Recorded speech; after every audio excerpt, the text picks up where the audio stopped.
Hello everyone, welcome to my channel government jobs India. आज मैं आप लोगों के लिए लेकर आऊँ एक बहुत ही अच्छी अपडेट जो कि रहने वाली है एयरपोर्ट अथॉरिटी ऑफ इंडिया की तरफ से। ये अपडेट बहुत ही अच्छी है। यहाँ पे मैनेजर्स और जूनियर लेवल दोनों पे ही अपॉर्चुनिटी आई हुई है। अगर आपको एक्सपीरियंस है तो भी आप यहाँ पे अप्लाई कर सकते हो। अगर आपको एक्सपीरियंस नहीं है और आप फ्रेशर हो तो भी आप यहाँ पे अप्लाई कर सकते हो, जस्ट ग्रेजुएशन के बेसिस पे। और सैलरी पैकेज जो रहने वाला है वो बहुत ही बेहतरीन रहने वाला है। जो मैनेजर्स है उनके लिए सैलरी जो है वो अप टू 1,80,000 तक रहने वाली है, और जो जूनियर एग्जीक्यूटिव भी हैं उनकी सैलरी भी जो है 1 लाख प्लस यहाँ पे रहने वाली है मैक्सिमम। ठीक है, तो अपडेट बहुत अच्छा है। मैं उम्मीद करूंगी कि आप सब लोग जो भी इसमें अप्लाई करना चाहते हो जल्दी से अप्लाई कर देंगे ऑनलाइन, और ये जो अपॉर्चुनिटी है इसको बिल्कुल भी मिस नहीं करेंगे। ये इनकी ऑफिशियल वेबसाइट है। ठीक है, जब आप यहाँ पे स्क्रॉल करेंगे तो आपको ये करियर पे ऑप्शन, यहाँ पे बहुत सारे ऐसे ऑप्शंस दिखेंगे, तो आपको करियर पे क्लिक करना है। जब आप करियर पे क्लिक करोगे तो इनका जो एडवर्टीजमेंट है उसका ऑप्शन आपको दिख जाएगा। बाकी मैं आपको डायरेक्ट एडवर्टीजमेंट का लिंक भी दूंगी ताकि आपके लिए थोड़ा इजी हो जाए। ठीक है, ये जो पोर्टल है थोड़ा सा स्लो है पर मैं आपको दिखा देती हूँ। तो आप ये देख रहे होगे, एक तो ये अपेरेंटिस वाली है जो कि एक नई इनकी अपॉर्चुनिटी निकली है अभी कल ही। ठीक है, टोटल पोस्ट यहाँ पे 205 है। फिर है इनकी ये direct recruitment of managers and junior executive in various disciplines under advertisement number ये। तो हमारी ये वाली एडवर्टीजमेंट है। ठीक है, जब आप इस पे यहाँ पे आपको रजिस्ट्रेशन लिंक मिलेगा तो आप वहाँ पे रजिस्टर कर सकते हैं, और ठीक है यहीं से आप अप्लाई कर सकते हो। बाकी जो एडवर्टीजमेंट है उसके लिए हम यहाँ से चेक कर लेंगे।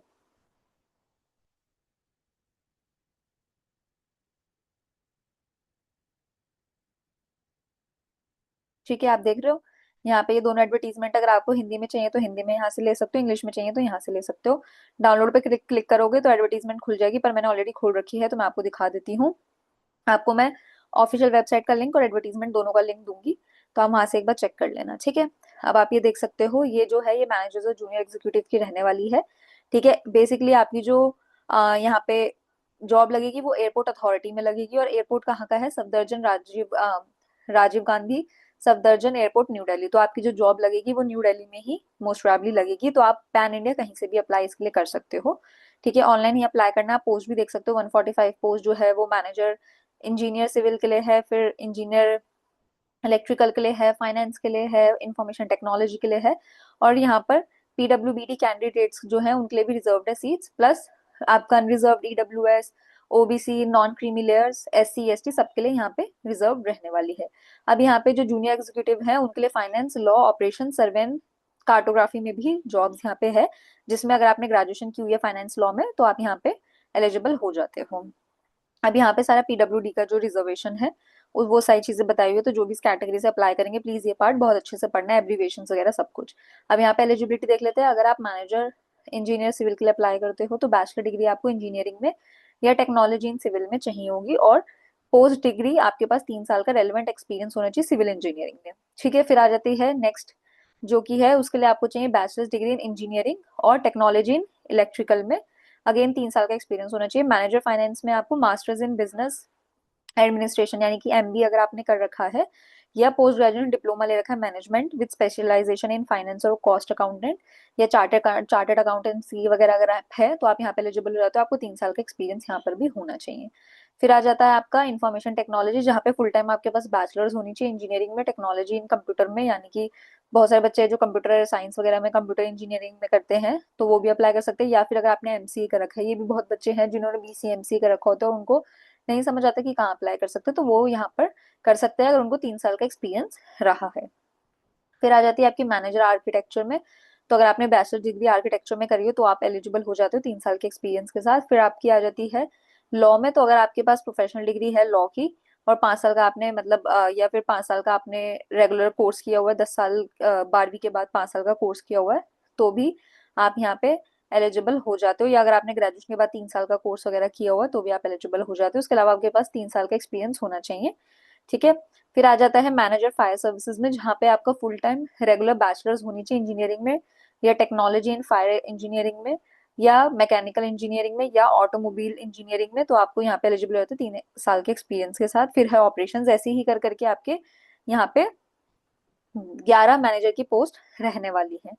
ठीक है, जो ये सारी पोस्टें हैं इन सब में आपको 3 साल का एक्सपीरियंस चाहिए क्योंकि मैनेजर्स की पोस्ट है।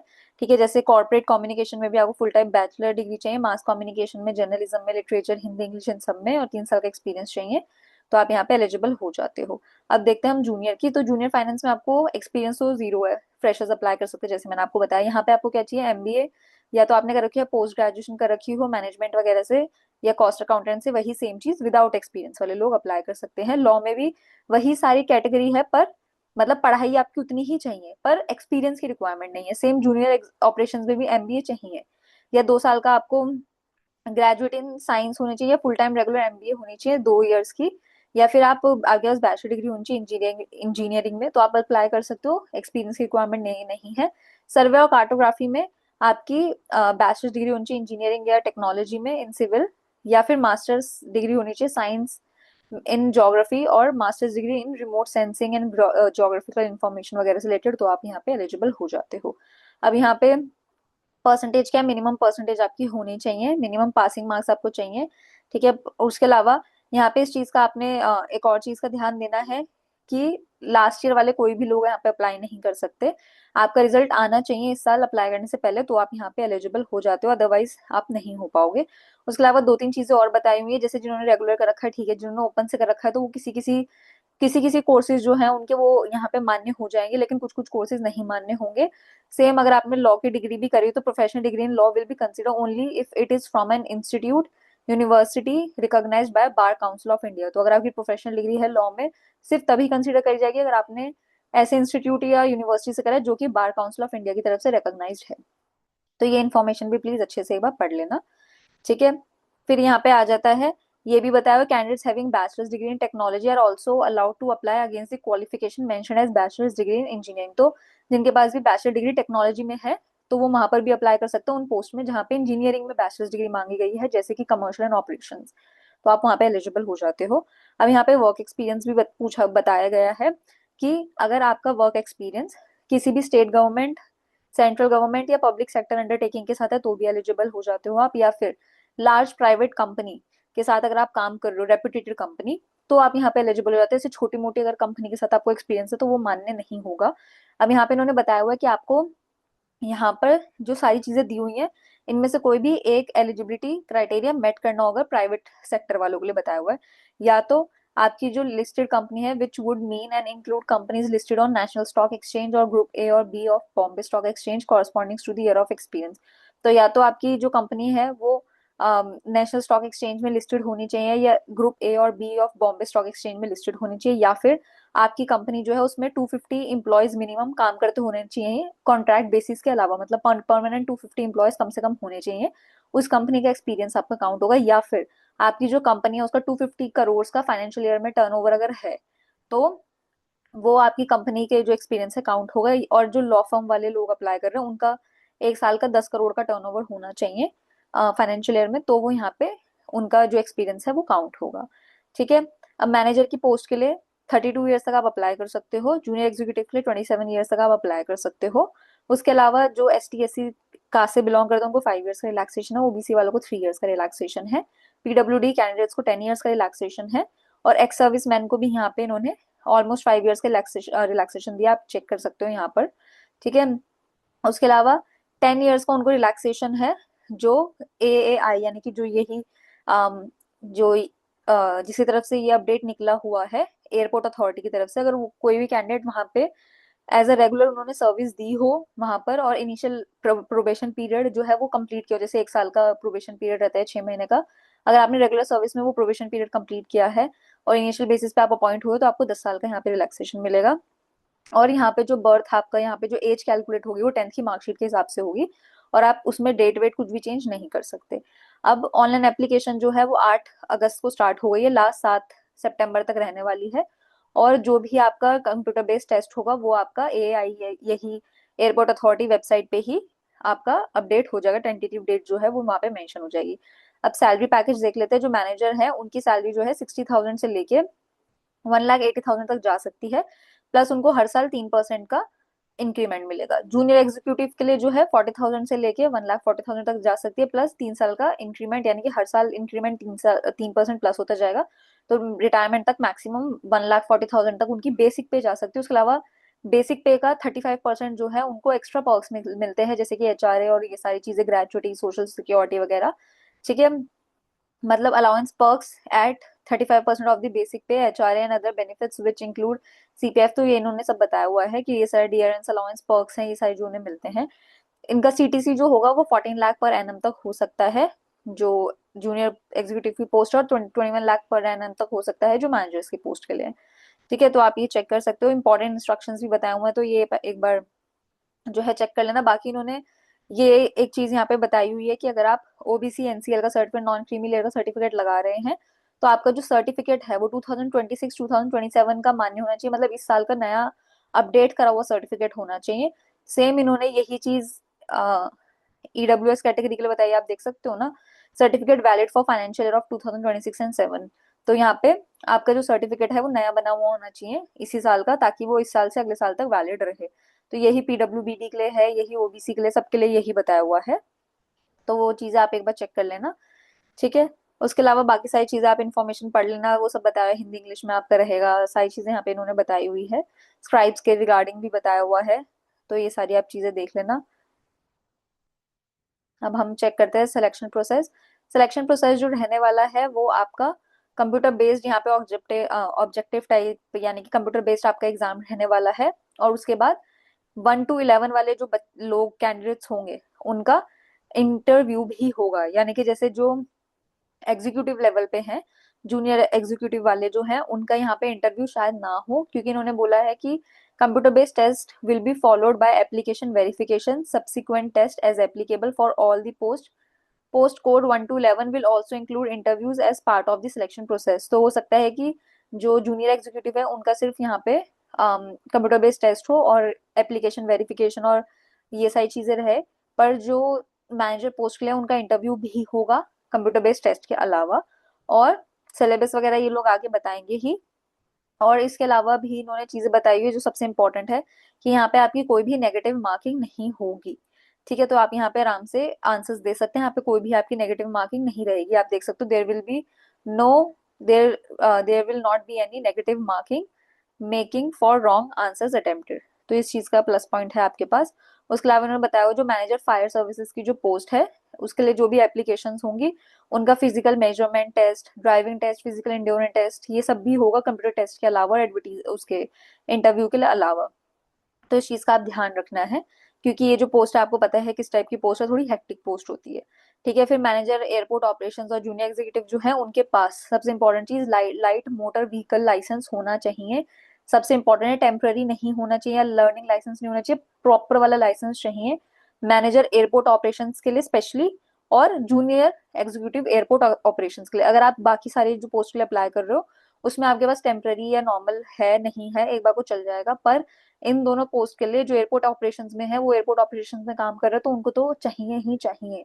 ठीक है, लाइट मोटर व्हीकल लाइसेंस। ठीक है, उसके अलावा यहाँ पे इन्होंने ये बताया हुआ है कि candidate shortlisted for the post of manager fire services shall be required to produce a valid permanent light motor vehicle license at the time of application verification failing which their candidature will not be considered। तो ये भी बताया हुआ है कि अगर आप manager fire services के लिए भी करो तो भी आपके पास एप्लीकेशन वेरिफिकेशन के टाइम लाइसेंस होना चाहिए, भले अभी ना हो, पर एप्लीकेशन वेरिफिकेशन के टाइम उनके पास परमानेंट जो मतलब उनके पास valid permanent light motor vehicle का लाइसेंस होना चाहिए, अदरवाइज उनका कैंडिडेट जो है वो कैंसिल हो जाएगा। On selection candidates must acquire, selection होने के बाद जो कैंडिडेट्स हैं उनको सबको हैवी व्हीकल ड्राइविंग लाइसेंस का 2 साल का इंडक्शन का ये इनके पास जो लाइसेंस है वो होना चाहिए। तो ये सारी चीजें उन्होंने बताई हुई है, स्पेशली जो मैनेजर्स की पोस्ट पे उनके पास तो होना ही चाहिए।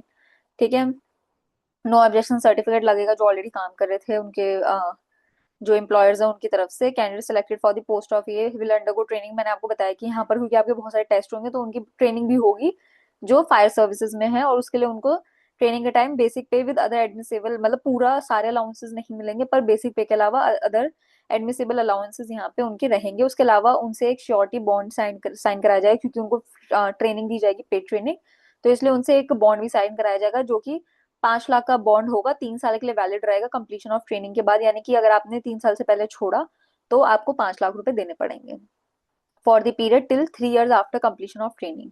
ठीक है, तो यहाँ पे इन्होंने ये बताया हुआ है, तो इस चीज को एक बार चेक कर लेना। अब मिसकंडक्ट वगैरह कुछ भी अगर आप गलत चीज करते हो तो आपकी कैंडिडेट वगैरह कैंसिल हो जाएगा, वो बताया हुआ है। हाउ टू अप्लाई का सारा बताया हुआ, करियर्स मैंने आपको दिखाया करियर पोर्टल में, वहीं से आपने रजिस्टर करके ईमेल आईडी और वैलिड नंबर से आप अप्लाई यहाँ पे कर सकते हो सारे, फिर अपने सर्टिफिकेट जो भी आपको एक्सपीरियंस है, 10th मार्कशीट, ग्रेजुएशन की, पोस्ट ग्रेजुएशन की, सब चीज़ आपको लगानी होगी। उसके अलावा आपकी फोटोग्राफ इमेज, फोटोग्राफ कैप्चर, ये सारी चीज़ें आपको फाइल्स वगैरह उन्होंने बता दी है। ठीक है, अब हम फीस चेक कर लेते हैं। फीस जो है यहाँ पर 1000 रुपीज रहेगी। किसके लिए? 1000 रुपीज रहेगी अनरिजर्व ईडब्ल्यूएस कैटेगरी के लिए। ठीक है, उसके अलावा ओबीसी कैटेगरी के लिए भी रहेगी। पर एससी, एसटी, पीडब्ल्यूबीडी और विमेन कैंडिडेट्स और जिन्होंने ऑलरेडी ए आई के साथ अपेरेंटिस ट्रेनिंग यानी कि 1 साल की ट्रेनिंग वगैरह कंप्लीट करी हुई है, उनको कोई भी फीस पेमेंट यहाँ पे नहीं देनी है। फीस पेमेंट जो होगी नॉन रिफंडेबल होगी। और बोले जैसे आप पे कर दोगे तो बैक बटन या रिफ्रेश बटन मत दबाना, क्योंकि वो नॉन रिफंडेबल पेमेंट रहेगा। ठीक है, किसी भी मोड को आप यूज कर सकते हो। Please note that if the same can not be generated, online transaction may not have been successfully, there is a facility to print application form containing fee details after payment of fees. Candidates are required to take a printout of the receipt and online application form containing fee details। तो ये भी बताया है कि जैसे आप form fill कर दोगे तो फीस जब पेमेंट हो जाएगी, जब आप प्रिंट आउट करोगे तो उसमें फीस पेमेंट का सारा लिखा आएगा कि कैसे कैसे हुई है। अगर नहीं लिखा आ रहा तो मतलब जो ऑनलाइन ट्रांजेक्शन वो सक्सेसफुल नहीं हुई है। तो इस बात सबका ध्यान रखना। अब यहाँ पे जनरल कुछ इंस्ट्रक्शंस है, देखो जनरल इंस्ट्रक्शंस, इंपॉर्टेंट इंस्ट्रक्शंस, वो सारे आपको एक बार पढ़ने ही पड़ते हैं, गो थ्रू करने ही पड़ते हैं। ठीक है, बस यहीं तक की अपडेट थी। जो इंपॉर्टेंट चीज थी वो मैंने आपको बता दिया। आपको पता है हिंदी इंग्लिश में टेस्ट रहता है, तो आप उस हिसाब से चेक कर सकते हो। तो ये था सारा अपडेट। तो यहाँ पे टेस्ट जो है वो इस प्रकार रहेगा। कंप्यूटर बेस्ड टेस्ट आपका यहाँ पे रहने वाला है, और मैनेजर्स लेवल के जितने भी कैंडिडेट्स उन सबका इंटरव्यू रहेगा। जो जूनियर एग्जीक्यूटिव लेवल पे है उनका भी इंटरव्यू वगैरह नहीं बताया है। कुछ भी इन्फॉर्मेशन जो होगी वेबसाइट पे बता देंगे। अभी कुछ भी बहुत सारी चीजें जो है अभी सिलेबस वगैरह ये सब भी इन्होंने नहीं बताया है। जब आप फिल कर दोगे उसके बाद इसके रिगार्डिंग अपडेट आ जाएगा वेबसाइट पे, तो आपको चेक करना पड़ेगा रेगुलर। ठीक है, तो आप ये एक बार चेक कर लेना। और उसके अलावा जो फायर मैनेजर जो फायर सर्विसेज के लिए अप्लाई कर रहे हैं उनके अलग से और भी टेस्ट होंगे, जो उन्होंने बताया, जो मैंने आपको बताए हैं। ड्राइविंग टेस्ट और ये सारे टेस्ट उनके रहने वाले हैं। ठीक है, और आपको लाइसेंस चाहिए होगा ड्राइविंग का, ये सारी चीजें मैंने आपको बताई ही है। ठीक है, और ट्रेनिंग भी रहेगी। सिर्फ फायर वालों के लिए बताया है कि ट्रेनिंग रहेगी, और आपका बॉन्ड साइन होगा 5 लाख का, क्योंकि आपको ट्रेनिंग के बाद मोस्ट प्रोबेबली 3 साल तक काम करना पड़ेगा। अगर आप उससे पहले जॉब छोड़ दो तो आपको 5 लाख रुपए देने पड़ेंगे। ये बॉन्ड होता है क्योंकि पेड ट्रेनिंग आपको दी जाती है। तो इस बात का ध्यान रखना। ठीक है, सारी इंपॉर्टेंट चीजें एक बार और अच्छे से पढ़ लेना। ठीक है, बाकी अपडेट जो है वो आपका यहीं तक था। रजिस्ट्रेशन लिंक पे जब आप जाओगे तो आप यहाँ पे अप्लाई कर सकते हो। ठीक है, आप देख सकते हो हाउ टू अप्लाई भी देख सकते हो, अदरवाइज सीधा click here for new registration, फिर लॉग इन आप कर लेना।